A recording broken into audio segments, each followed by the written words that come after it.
Today, we're joined by Renae Jones, an athlete who has represented Australia in International Shooting Sport Federation Trap, or ISSF, at the highest levels and came just shy of Olympic selection for Tokyo 2020.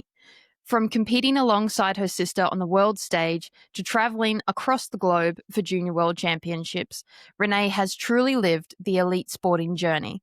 Growing up in regional Victoria, Australia, sport was always a family affair. Her dad became her coach and an international referee, while her sister pursued her own Olympic dreams.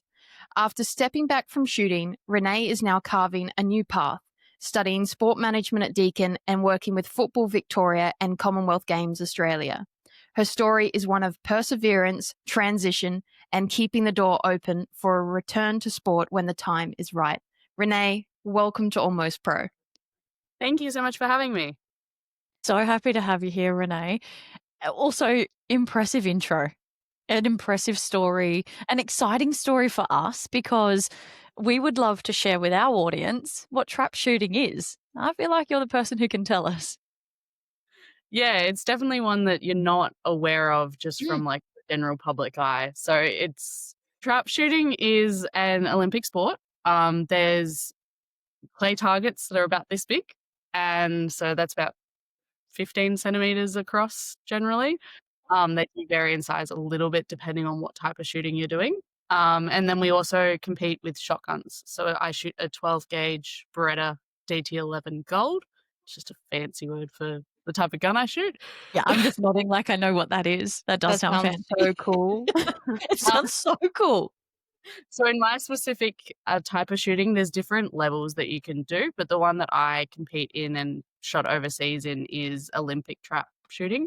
So it involves standing with 6 people in your squad, and there's a bunker about 15 meters in front of you, and targets fly out of there at about 110k an hour, and they go left, right, straight, up, down.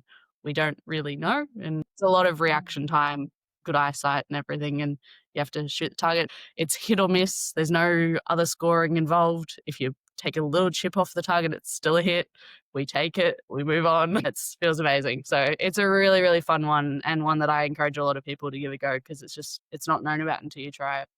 Do you need all 6 people to be able to enter that kind of event? No, so that's the way we compete because there's 5 pads on a layout and you kind of rotate around the 5 pads. I often train on my own. So yeah, okay. The timing of the squad's best if you have 4 to 6 shooters, just because you get a breather in between each shot. But when you're training on your own, you can sort of pace yourself. It's when you start having like 2 or 3 people in your squad that you have to self-manage your timing because you don't want to go too fast and not be ready when you're calling for the target. Tell me more about that. So when you say you don't want to go too fast, as in, do you set how often the clay target's released? Oh yeah, I forget. Wait, what is it called? What is it called? Yeah, so it's a clay target. Clay target. Okay.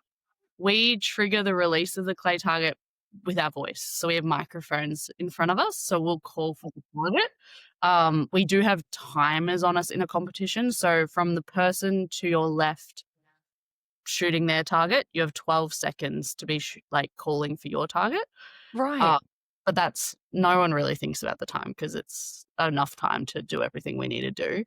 So you put the gun up. I put it in my shoulder. If you're shooting a different type, you might start with it down sort of at your waist, but mine goes in my shoulder.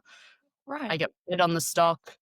I settle for a minute, get my eyes ready, settled out in the grass or whatever the terrain is. And when I'm ready for the target, I call pull is my word. It's a very common one because it comes from pulling the string on a cage that lets birds out. And then the target will fly in whichever way it goes and we go screaming after it. Hang on a minute. When you say birds, does the sport have a history with birds before clay? Oh yeah, the first Olympics were done with like pigeons. Like the actual Olympics. Yeah. Really? Yeah, so they used to use live pigeons. Thankfully, we don't anymore. You can still go hunting and everything, obviously, but in competition, it's all clays. I did not know that. Yeah, so you'll have every country, you'll notice the difference in what people say to release the target. And people, it's a quick, just like, yep. Others, it will be more commonly is the pool or whatever it is in their language. But you That's don't so know where it's coming from. So in Olympic trap, we have dots on the bunker in front of us. So our target will come out from in front of that dot, but there's 3 traps underneath that dot. One will throw a left-hand target, one will throw a right-hand target, and one will throw something in the middle. And that's where the variance comes in. It is, because it's an Olympic sport, very set. Like, everyone has to receive the same targets. So there is a sequence. We know we'll get 2 lefts, 2 rights, and a straightaway off each pad, Right. but we don't know when we'll receive that in our round of 25. Goodness. My adrenaline would just be too much, I think. Yeah. I find if I start getting too much adrenaline, like, you're obviously nervous and everything, but you start speeding up and then you're forgetting to do the things that you need to do before you call for the target each time, and then you start missing targets and you're like, why am I missing? And then it's a cycle. Yeah. That's amazing. That is amazing. Thank you for explaining that to us. Yeah. So now you work in sport, but you've had sport from so many angles as an experience, right? You've been the athlete, you've supported your sister, you've had your dad around and his experience. If you had to describe what sport means to your family in just a few words or just a sentence, how would you describe it? What would you say? I think it's a part of who we are. My dad was raised playing sport, and particularly not mainstream sports. My mum's a runner, so is my sister, on top of everything. It's how we connect. It's how we've always bonded, and we just love it, and we do it together. It's awesome. I love that. I love that so much. You said your dad participated in a number of sports. What was it like growing up in a house where sport was central? What was your upbringing in regional Victoria like? I loved it. I mean, I was very grateful that I wasn't pushed. I tried a lot of sports, but I wasn't pushed into mainstream sports like netball, footy, everything. I wasn't a big runner. So I did a range of things: tennis, volleyball, golf for a period of time, shooting, surf lifesaving. That was a big one because we lived in Lakes Entrance on the beach. So if we wanted to go to the beach with our friends, we had to do nippers growing up because it was cold and the waves were big. But I'm very grateful I did it now. And yeah, it was always part of our life. I didn't grow up with video games. We were always outside playing. School was pretty centric to us as well. So between school and sport, our lives were pretty full. I reckon in primary school, I had something scheduled every night of the week. And that's just how life was. When you say something, you mean sport activities or? Sport activities, there was one night of the week where I did music. Okay. I had guitar in primary Did you? schools. Yeah. And then Yeah, clarinet. love School. it. Nice. Love it. Did any of that stay with you? Have you carried music with you? I haven't carried music with me. I can pick it up, like, if I wanted to go back to it, but it did not stick around. Me too, but with a recorder. I did Oh, also. look, I think everyone in primary school. none of my siblings would allow that to happen again. I'm certain of it. But I did think I was going to be a recorder player. Just so you know, facts about me. I'll use that if I ever introduce you to anyone. Do you mind? Thank you, Renae. I think the world is going to be just fine without another person playing the recorder. It's going to be all right. Well, Renae, I have 1 million questions. So my probably my first question is, from playing so many sports like you've touched on, and now adding the guitar and the clarinet to that mix, what was it about shooting that hooked you in, that drew you to it? Yeah, it's a really great question, especially when you consider how many different sports there are out there. I think it was a bit of coincidence and also choice. I was involved in the gun club already because my parents are shift workers. Mum's a nurse, dad's a paramedic. So on weekends, if mum was working, we'd follow dad out to the monthly shoot at the gun club. We didn't really have a choice in the matter, and we were too young to shoot, so we were pushing the button or keeping the scorecard, doing anything we could to keep us busy. And from that, my sister got heavily involved in it when she was 12 and able to shoot. And she loved it from the very beginning. And then I ended up following her around to a lot of gun clubs, and I always actually said, I'm never going to do this. I'll go and do my volleyball. I'll go and do other things. I'm never going to shoot. I actually represented Victoria in volleyball in the under 15 level. So I went to a nationals back in 2016, and I loved it. It was a lot of fun. I really enjoyed training, but at the competition, I'm a very competitive person and I hide it well sometimes.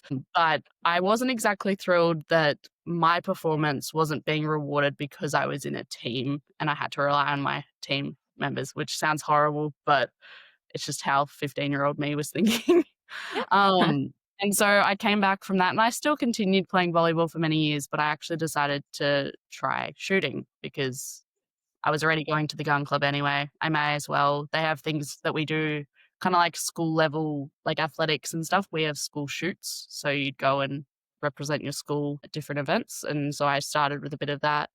And then we were at Grandstand one day. My sister was training, and one of her friends is Letitia Scanlon, who's a two-time Commonwealth Games gold medalist, very, very good shooter. And Dad got her to show me a little bit about trap because I'd only ever been involved in skeet because that's what my sister shoots. It's a different type. And I guess from there, I was a little bit hooked. It's an instant gratification thing. We always talk about it with particularly juniors.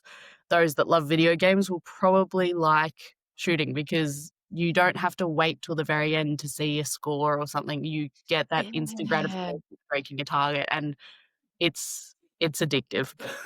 Yeah. So true. Sounds like it. And you mentioned 12. So is that seems awfully young to be shooting, but is that when you can start? Is that your starting age or?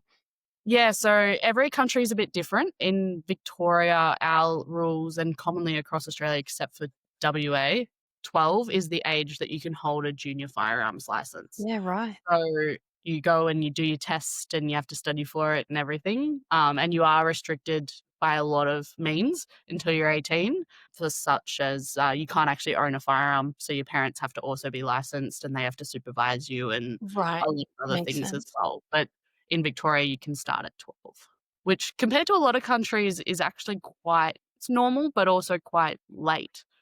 Is Like, it? I mean, America and Italy and that is a lot younger. Yeah, and I think it's one of the reasons that we're considered juniors at an international stage until we're 21, just to help even out that balance a little bit, because you do find you're not really going to be going overseas younger than about 14. There are definitely exceptions to that, but the guns aren't light and it takes a lot of training to get to that point. I mean, that's a great vision, isn't it? Like you can picture 12-year-old trying to carry something that would weigh what would the average, or there isn't an average, but what would something like you're shooting with weigh? My gun weighs around 4 kilos, and Yeah, so right. it's a long, like, gun, and so it's a lot of balance in it, 'cause Yeah. you're really only holding it by the shoulder and the forehand with your left hand, and so you have to balance it. I remember Ashlyn, when she first got started, the gun looked like it was as big as her. It was hilarious. Wow. Wow. Did you feel like that when you started? At the very start, when I gave it a go a couple of times, a little bit, Yeah. but there are smaller guns. Like my sister started with a 28 gauge which is smaller than a 12 gauge Right. shotgun, and so there are ways around it, particularly when you're a very little person. Like we don't have a lot of height in our family, which didn't benefit us in volleyball at all. And now, time for a short break. Don't forget to like, follow, and subscribe to join the Almost Pro community and stay up to date with the latest episodes and news. To find out more or to apply to be a guest, visit almostpropodcast.com today. So the addiction for the sport has already started to come through in your explanations there. But at what point did you realize that, you know what, I could actually be quite good at this? Maybe I'll stick with this. Yeah, it's funny. I was actually discussing this with my dad just the other night when I was down home, and we were talking about my very first Olympic trap event. So you start shooting in Australia generally in what we call down the line, which is a easier domestic sort of version of it that you'll find locally at clubs all around the country. And I went to my first Olympic trap event because it's run at the same time as my sister's events. So we were going anyway. It was a family holiday, as most of ours were spent at the gun club at this point. So it was up in Echuca over January, and Dad decided, we'll just nom me up. I'll just shoot. I'd never touched Olympic trap. I hadn't trained. I did the couple practice days before the event. That was it. And so after the event, I went up to the big whiteboard and I was looking at the scores and I got really excited and I said to Dad, my worst round is the same as Catherine Skinner's worst round. And Catherine Skinner is a gold Olympic medalist that I Right. did with. Wow.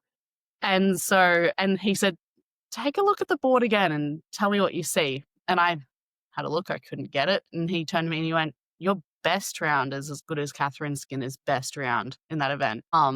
And it was just that my consistency and everything wasn't there. And I was like, if I can train and fix that, I I might be onto something here.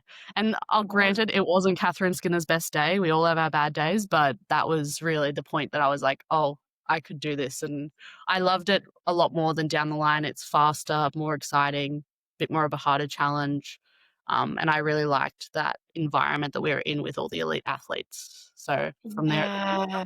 Experience. yeah, Incredible experience.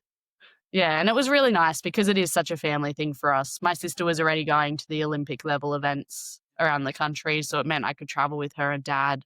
Dad wasn't trying to split his time across multiple disciplines. And I will say, I think we've got the best relationship with our dad from it. It was definitely hard managing coach and athlete versus daughter and dad, but I bet. I'm very lucky considering we're both daughters, you often don't have as close a relationship with your father. And because I spent so many hours in the car with him and on the range and everything, we're very, very close, which is nice. That's so beautiful. Do you think as well, from a performance perspective, that maybe having your family around so much might have helped uh, curb some of those pre-tournament nerves?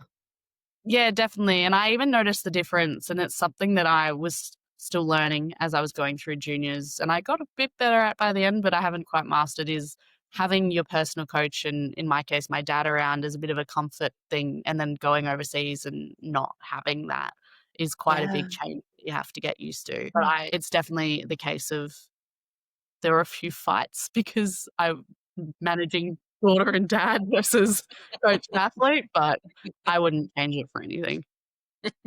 It's Dad with what's the age difference between you and your sister, Renae? so we're 4 years apart, so I'm the younger sister. Yeah, okay.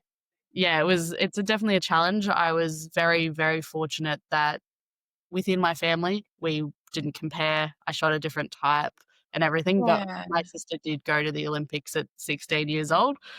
So that was the year that I started high school was the year she went to the Olympics. Yeah, and you mentioned sort of going overseas, so you've had overseas experiences and your dad wasn't able to be there for those?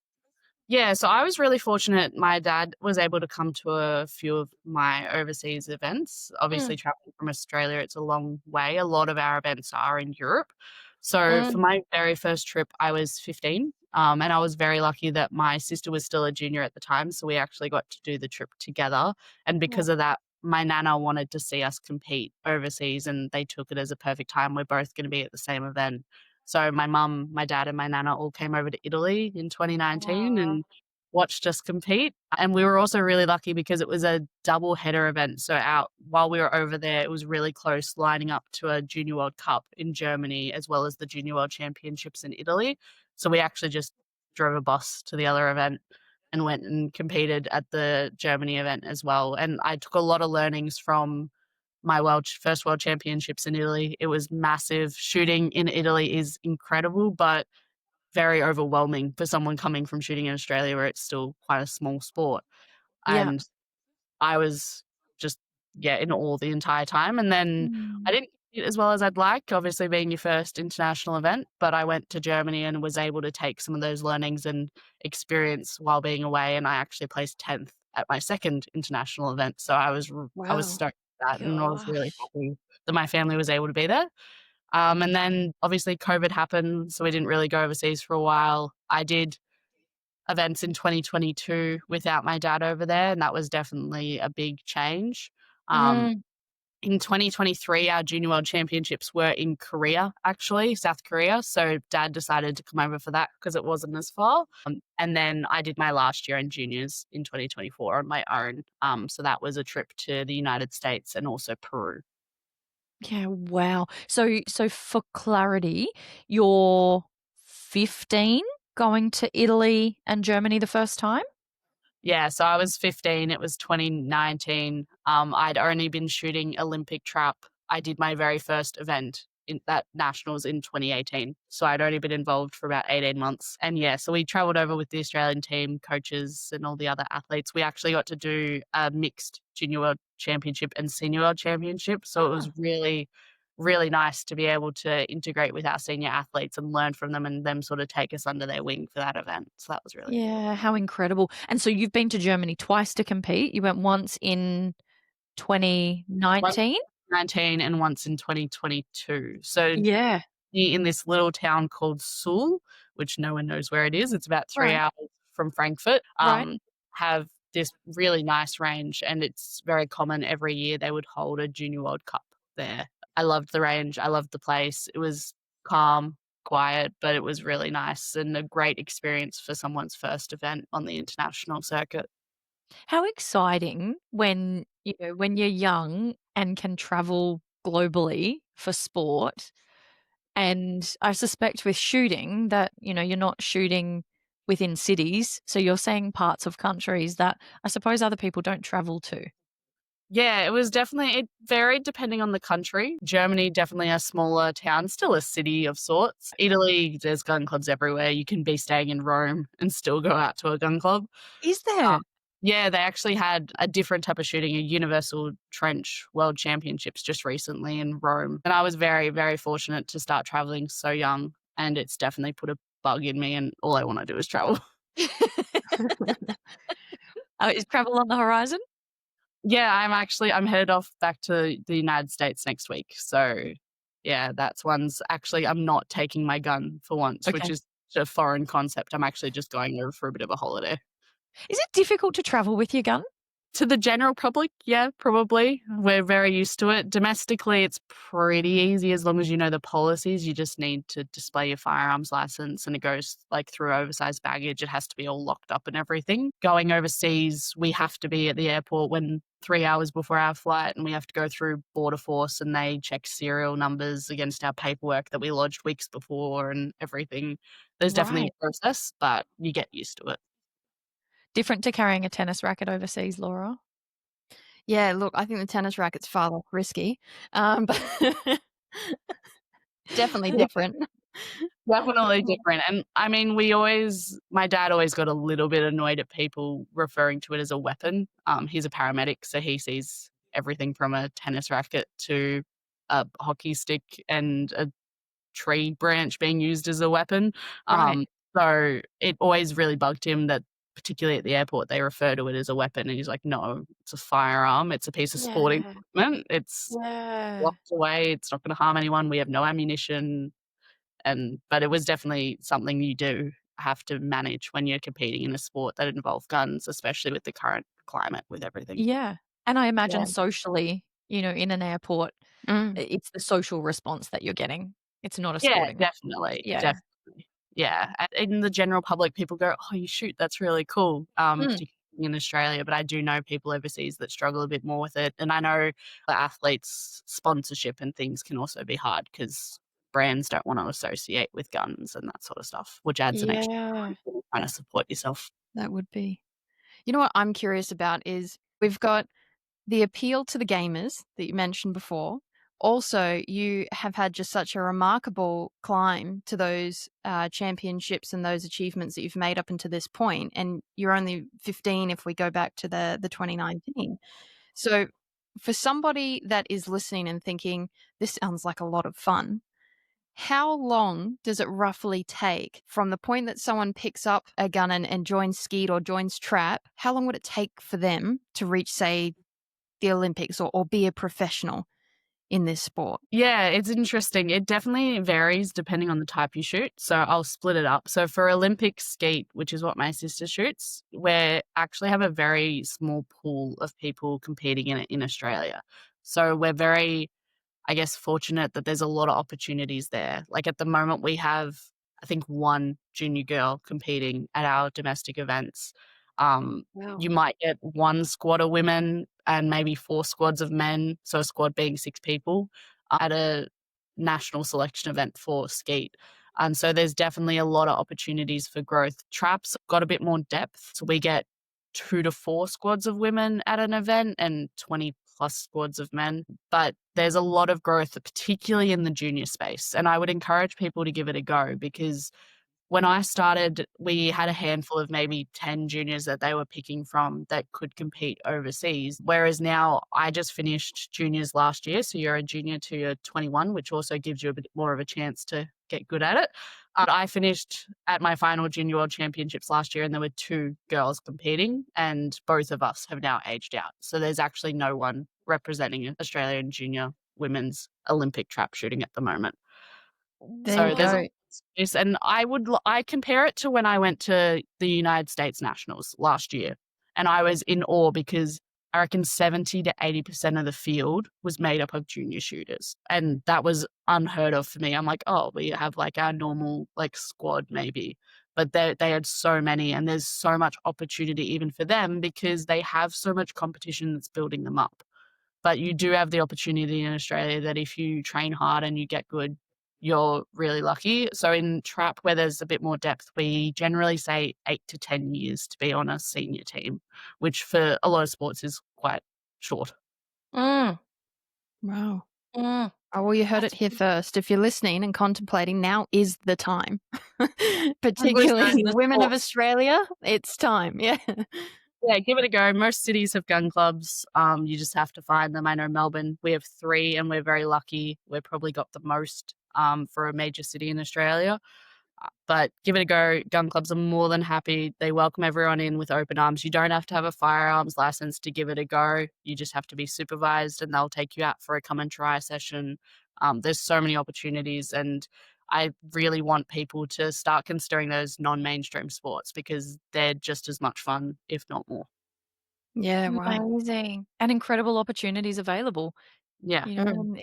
in what is not mainstream. Well, I'm gonna bring it back into your journey, and after 2019, I believe we're working towards the Tokyo Olympics. Are you able to run us through what that was like for the selection of the Tokyo Olympics 2020? Yeah, I mean, it was definitely an interesting one, especially given how COVID came into the end of it. But we had 3 or 4 Olympic selection events. I actually can't quite remember. But I was actually doing really well at that stage. I was progressing really well. I was seeing a lot of improvements, and my scores were reflecting that. So we made it to the very last Olympic selection event. It was in March of 2020. And they'd already sort of shut the event down a bit because there was this thing called COVID-19. So they only let people compete at the event that were in contention, so that were in sort of the top 6 or had a score to be able to be selected, because there's all sorts of requirements you have to meet. So we traveled up to Sydney for that event, and it was really weird shooting with very few people, but I shot really well. I ended up actually placing 4th in the Olympic selections, which I was really proud of. I will preference that by saying, from my perspective, I wasn't expecting to go. I wasn't expecting to make a team. We have 3 very strong senior women that are competing and shooting still to this day. They're all in the top 20 in the world, and we're sort of nipping at their heels a bit. But it was absolutely incredible to be the next person on that list, and something that really was a reward for my efforts that I was able to take and run with. We did come home from that event listening to the radio, and I found out I wasn't going to school the next day, and we went into lockdowns, and that definitely sort of stumped it a little bit because we spent 2 years not really training and competing and going overseas. Yeah, the Tokyo selections were definitely a highlight of my career so far, and I've really, really enjoyed them. So to clarify, the top 3 go to the Olympics, is that right? Top 2, same Top as 2. Oh, any wow. other sports, I believe. We generally get 2 spots. So we had 2 for women's trap at that stage. You have a maximum of 2 representing each country at the Right, Olympics shooting. right. Yeah, so the 3 were definitely fighting it out for those top 2 spots. But when we travel overseas, generally we have a minimum team of like 3. So those 3 would usually travel, or we can send up to, I believe, a team of 5 at Mhm, some of us. So yeah, Olympics is definitely a smaller pool than we usually send overseas. mhm. How did you train your mindset to handle the pressure of the Olympic selections? And I know that shooting is said to be more than about 90% a mental game. So how did you actually train your mindset going into this? Yeah, it's interesting. At that stage, I'd started working with a sports psychologist a little bit. I think it is, particularly in shooting, extremely important. Once we get the physical skill sort of down pat, it's, as you said, extremely mental. We kind of go the rest on muscle memory. So, working with a sports psychologist, I wasn't really vying for Olympic selection at that stage. So, it wasn't on the forefront of my mind. I was sort of just actually competing in the events to make the junior team for that year because they coincide as both being selection events. But the mental side of thing was definitely in there, and particularly for the years that followed when I was starting to want to be performing and getting medals and making finals and everything. It is something I personally definitely struggled with. I'm quite hard on myself as an individual, and it doesn't benefit you when you're questioning yourself when you're out on the range. I know that everyone's a bit different. Some people struggle with other things, but that was one of my biggest struggles, was the mental side of it. You end up being very resilient, very mentally strong. Most things these days don't really phase me because of the experience I had there. Yeah, it's amazing. Wow. Did it help that you could go to your dad or your sister and know that they understood what was happening in your head? Yeah, definitely. I really liked having my sister who'd been there, done that. It was Mm. really beneficial. You go to your older sister for advice on everything in life, and being Yeah. able to do that in sport was really important to me, and definitely played into my entire journey through sport, being able to follow in her footsteps a bit. I was very lucky to have that relationship and those people to lean on when I needed to. There were definitely Mm. times I was overseas at some random hour of the night here that I was on the phone to dad back home, either problem solving what I was doing wrong or just those little words of encouragement, those small messages you get going, "You know how to do this, like, just go and do it," sort of thing. So, it was Mm. definitely very special and something I'm very lucky to have. Do you know what? Almost Pro loves your dad. Mm. We're big I fans would of say him. that. What an incredibly special way to spend time in sport is to be able to do it with your family. It was really nice to have that bonding with him because I was able to then bond with my mum over some other things as well. So it was nice to have that relationship with both of them growing up as well. Did you see that within the clubs that you would go to? Was it often a family sport? Yeah, definitely. So shooting, given that your parents have to hold a firearms license, you Mm. more often than not shot because your family did. Mm. There's definitely cases, and I applaud them, where kids have gone, "I want to do that," and their parents kind of get dragged along. And I applaud those parents because it's a completely new environment and one that is not easy to step into. It Mm. is definitely a male dominated sport, but you are starting to see mothers bringing their kids in as well as we move and progress into the next stage. But it's a really nice family environment at times, which I do love about it. And now, time for a short break. Don't forget to like, follow, and subscribe to join the Almost Pro community and stay up to date with the latest episodes and news. To find out more or to apply to be a guest, visit almostpropodcast.com today. What do you think would change the participation rates? Like, what do we need in pathways to shooting, whether it's in Australia or anywhere? I mean, you say that Italy's doing it particularly well. What could we be doing in shooting as a sport to bring more numbers? Yeah, and it's a question that we ponder a lot, to be honest. But I personally, coming from both the sports management side of things and also the athlete side, gives a bit of a unique perspective. But I believe that the pathway isn't as clear. We have different disciplines across Australia, different organizations that run the different disciplines, and there's not a clear set pathway like there is in something like swimming or AFL and everything like that.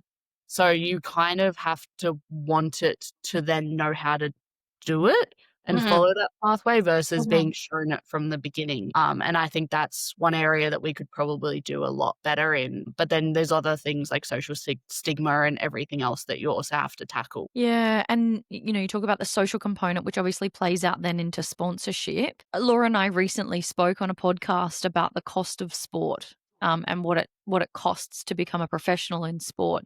Would you say that shooting is one of the more expensive sports, and sponsorship then being hard to come by means you need to be in a position to be able to pay for it as a participant? Yes and no. My dad's Mhm. favorite thing that we always go by is every sport is expensive and not elite. Yeah. Like whether you're traveling to Sydney or overseas for tennis, volleyball, shooting, it's all costs money.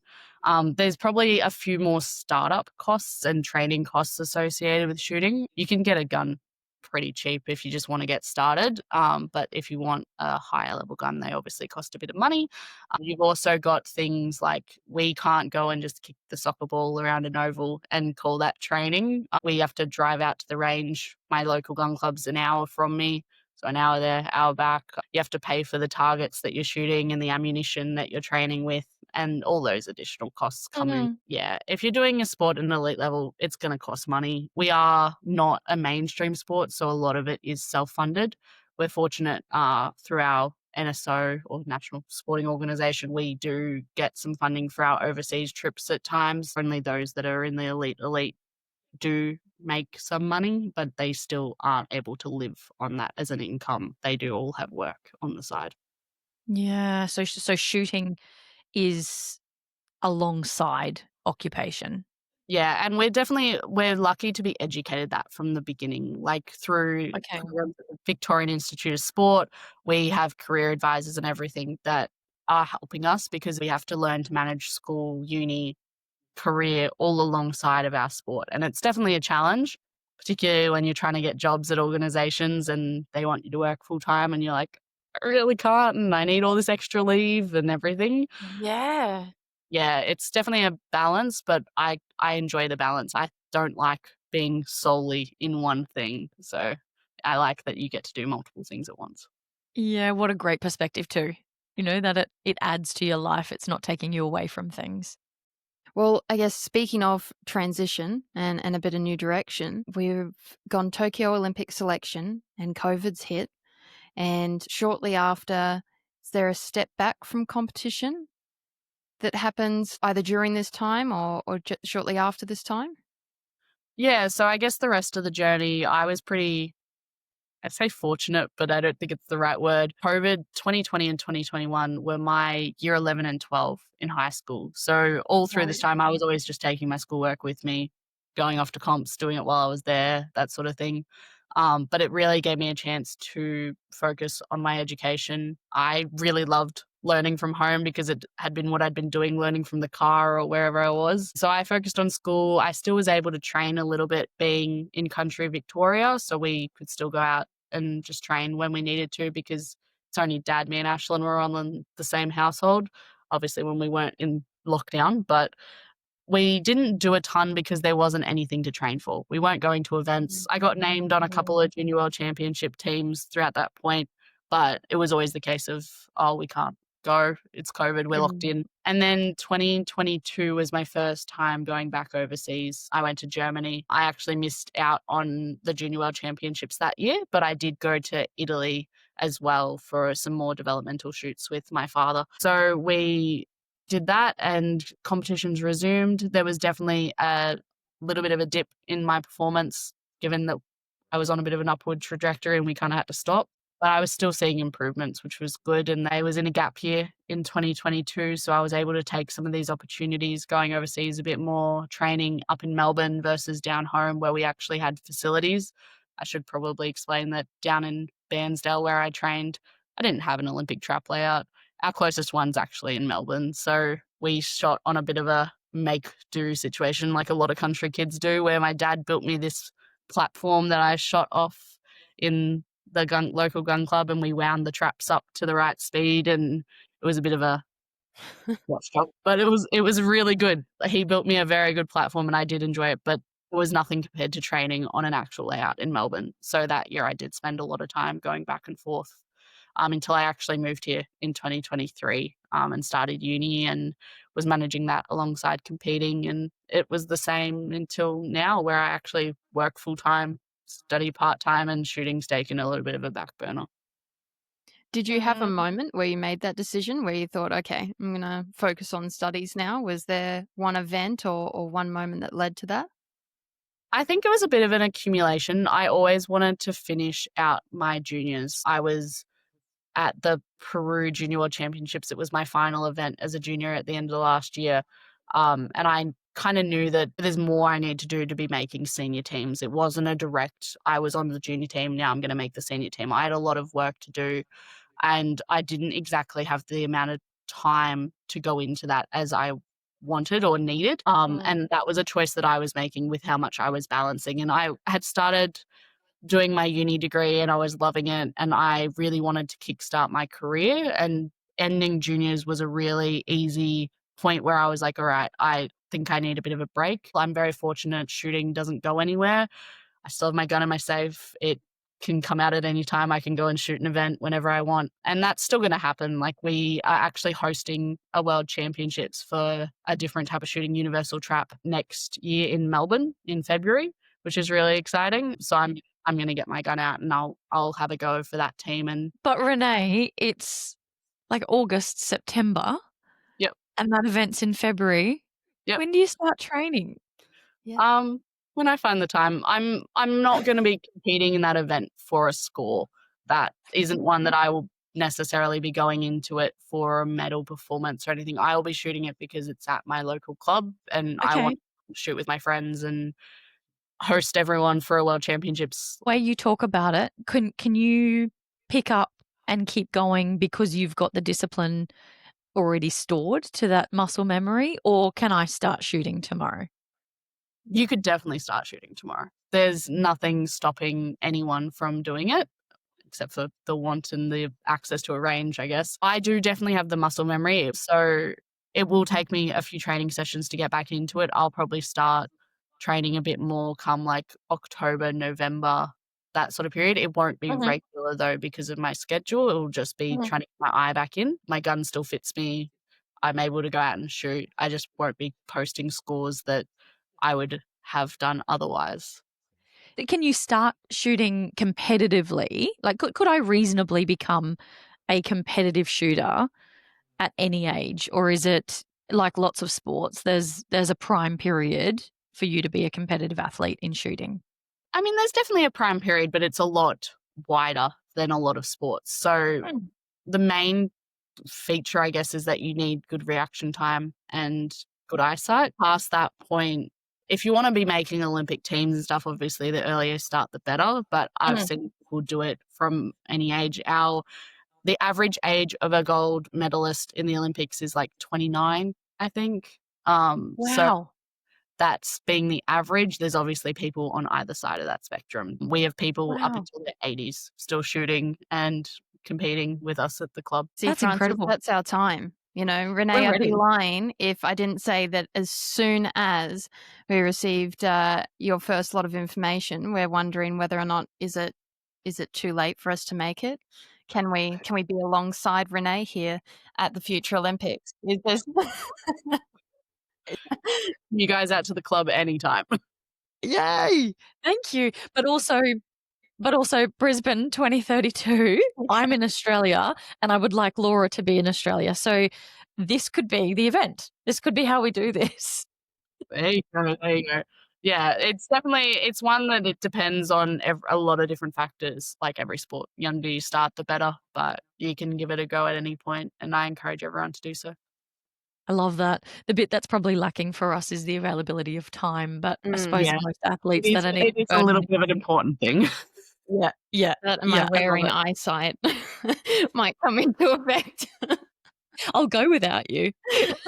That's rude. Well, Renae, we might be discussing the moment where we change from shooting really competitively over to academics. However, there doesn't seem to be any signs of slowing down, because now you're working for Football Victoria and the Commonwealth Games Australia. So how does it feel moving from being the athlete to being part of the support team? Yeah, it feels amazing, to be honest. I'm loving every minute of it. It was definitely something I was exposed to during my gap year in 2022 when I was competing a bit more and involved with our local Institute of Sport. I was exposed to all these people behind the scenes that help get athletes to their dream of competing at the Olympics or Commonwealth Games or many other events around the world. And I always thought that's so cool. Like, it would be so cool to be a part of that team because I know how much work an athlete puts in, but I also know how big the team is behind them and that it takes a village, not a family or an individual. Studying part-time, working full-time, being a sponge to anyone that will talk to me and tell me about their experience. But I'm really enjoying it. I'm working in an internship at the Commonwealth Games. I'm on the team that's starting to put together the Glasgow Games for next year and starting the long listing process and all of that with their athletes. And it's really cool to see the other side of the curtain because I've been the athlete in that situation.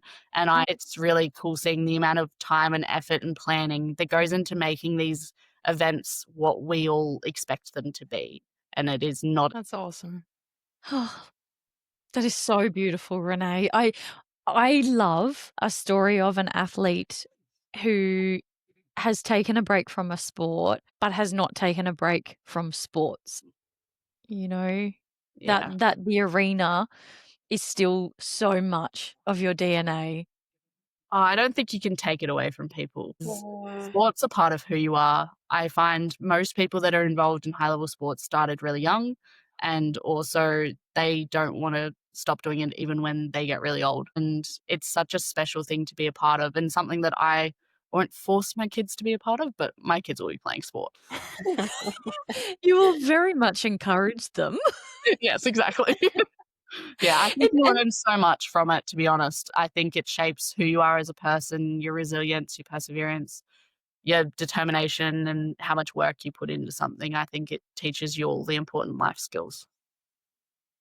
Renae, as someone sitting on the opposite side of a screen to you, I agree. Yeah.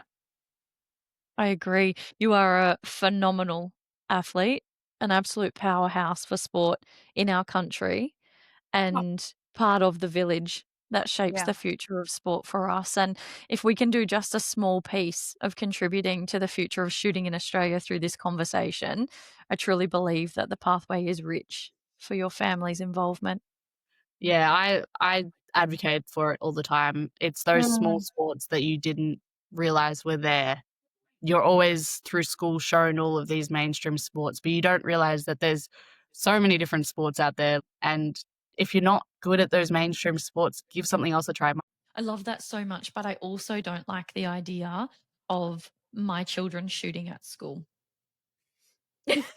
Not for any reason other than I do not think that they would do it safely. No matter what controls were put in place, I know what they're capable of doing in my house, and I think that might be a stretch for me. I think you'd be pleasantly surprised. Like, my dad's a paramedic.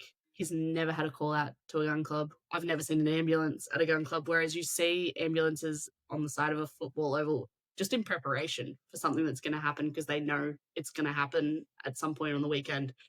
And it's something that we try and preach a lot to people is that it's done in a controlled environment. We're licensed shooters. We know how to be safe. People take it very seriously because they know what we're doing. And it's something that we're very conscious of, but you're more likely to roll your ankle walking out onto the layout than you are to ever get injured actually by a gun on a shooting field. But yeah, it's something that people definitely automatically go to. Like, it's a gun, it's unsafe, but there's more to it than you would expect. And it teaches you a lot of discipline and a lot of respect for the sport as well. What a truth. What a phenomenal truth. I like that you state that in a lot of sports, there's an anticipatory ambulance. Mm. Yeah, because it's so common. Every weekend, someone will be pulled off of that AFL field somewhere, multiple. But yeah, I've never been injured. The most I've done is sprain my wrist playing volleyball. Mm, And I quite like wow. that. I don't like getting injured. Wow. That's gonna sit with me, Renae. I am gonna Yeah. sit in that for a long time because I think what I love about it is you challenged my own views and no doubt the views of many, many other people. Yeah, it's a common one, and it's one that we face a lot just in everyday life. They go, "Oh, that's unsafe." And I go, "No, it's really not." You just have to Absolutely. be smart to be honest. Like, and we have restrictions when it comes to like junior shooting and things. Like at school events, we don't carry our own ammunition. An adult hands it to us, and we're in like a little almost cage where you can't actually swing the gun past a certain point. So you can't have the gun even turning around to the people. And it's the same when you do a come and try event as well. Those safety measures are in place just in case someone. Yeah, Yeah, it right. helps. That's phenomenal. I mean, that's the sport knows, right? The sport has seen its challenges. It's risen to them and said, we actually have solutions for everything you might think could be the issue. Yeah. And as we always preach, and you see it all the time in media, anything can be unsafe. It depends on the person behind it. So the gun isn't actually the weapon, it's the person holding it. The gun's not going to do anything if you just leave it sitting there. It's a bit of metal and a bit of wood. Like, it's actually the person holding it, and that's what really needs to be stemmed, because it's the same no matter what. Anything can be a weapon if you really want it to be. Yeah. Wow. Renae, your story is so intriguing. The thing that you need to know is that Almost Pro is watching to see what happens in February and whether that sparks you back into this sport and whether we can support you as a senior representing Australia in shooting in all the ways that you have as a junior. It is such a pleasure to understand a sport that we've not given the time to, as you say, because it's not been mainstream in the spaces that we've been involved in our own athlete journeys, and then watching the people that we love go through their own journeys as well. Knowing everything you've told us, I am so intrigued to hear what success looks like to you now. That's such a loaded question. I like it. Well, that was a fun little pun. That's a great pun. Oh, I didn't even mean that. Yeah, success, the definition of success for me has changed a lot over time. There was periods where I only saw success in sport if I was hitting certain scores or if I was getting medals and everything. And to be honest, the success is broken up into different portions of my life. In sport at the moment, I would consider it really successful if I go to the event in February and I just have a really good time and I'm not focused on how I'm competing and everything, because that was such a big part of my life. But success overall in life, just be happy, do what you love. I'd love to be working on some of the major events we have coming up in Australia, like the Brisbane 2032 Olympics.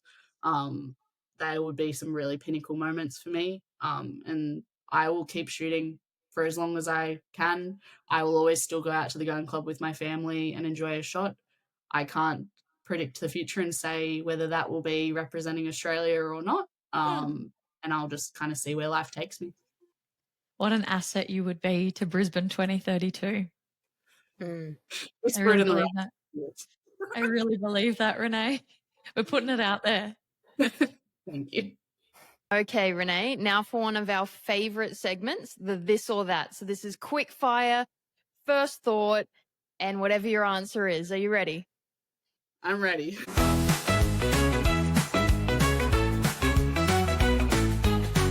Okay. Comedy movie or action movie? Comedy. Podium medal or personal best performance? Personal best. Competing in Australia or competing overseas? Overseas, 100%. I won't take any offense. That's fine. Olympic trap or down the line? Olympic trap.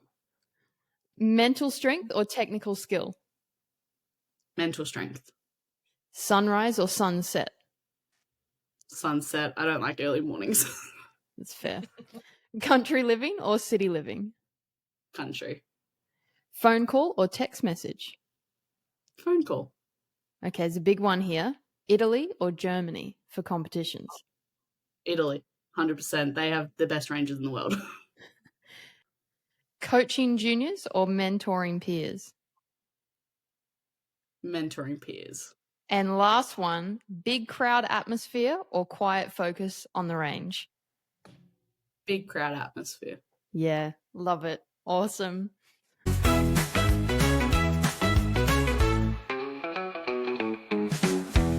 So good. Today we've been joined by Renae Jones, an athlete, student, and sports professional whose journey reminds us that there are many ways to live a life in sport. From competing internationally to now helping other athletes chase their dreams, Renae shows us that stepping back can make way for new beginnings, or may just reignite the dream. Thanks again, Renae, and welcome to the Almost Pro crew. And to everyone listening from home, the gym, or on the go, if you enjoyed this episode, make sure to follow and subscribe to stay on the Almost Pro journey. If you've got a story to share or know someone who does, we'd love to hear from you. Head over to almostpropodcast.com or social media pages at Almost Pro Podcast to get in touch. Thanks again, Renae. Thanks, Renae. And now for this week's question from the Grandstand. Trap shooting is taught with some of the highest safety standards in sport. Do you think it should be offered through schools alongside other mainstream sports? Let us know your thoughts in the comments below.